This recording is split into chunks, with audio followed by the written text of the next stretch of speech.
நம்ம வேலை முழுசான வேலை சாட்சி பகிர்கிற வேலை. என் வேலை முழுமையான வேலையை சாட்சி பகிர்கிற வேலை. பிசாசு பிடித்தவன் சாட்சியாக இருந்தான், நமக்கு என்ன வந்துச்சு?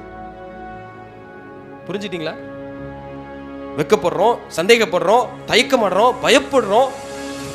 ரொம்ப ஆண்டவர் வருத்தப்படுறாரு இதெல்லாம் செய்யும்போது. ஏன்னா உனக்கு அவ்வளோ தூரம் உனக்கு காப்பாற்றி கொண்டு வந்து அங்கே போயிட்டு 2 வார்த்தை சொல்ல மாட்டேங்கிறியே. வருத்தப்படுவார், வருத்தப்பட மாட்டாரா?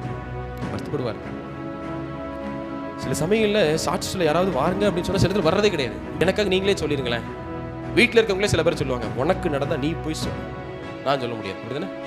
வெளிப்படுத்தின விசேஷம் 12ஆம் அதிகாரம் 11வது வசனம்.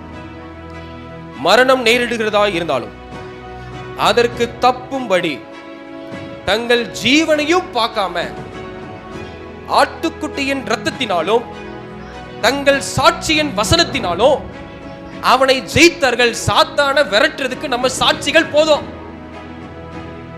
இன்னைக்கு என் வாழ்க்கையில சாத்தானுடைய சதி திட்டம் என்னை ஆட்கொள்ளுது பாஸ்டர், ஆட்கொள்ளதான் செய்யும். அதை எதிர்த்து நிற்பதற்கு சாட்சியின் வாழ்க்கை நமக்கு தேவை. சாட்சி உள்ளத்தை என்ன செய்யணும்? ரொம்ப உருக்கி எடுக்கும். சாத்தானை ஜெயிக்கிறது நம்ம சாட்சி.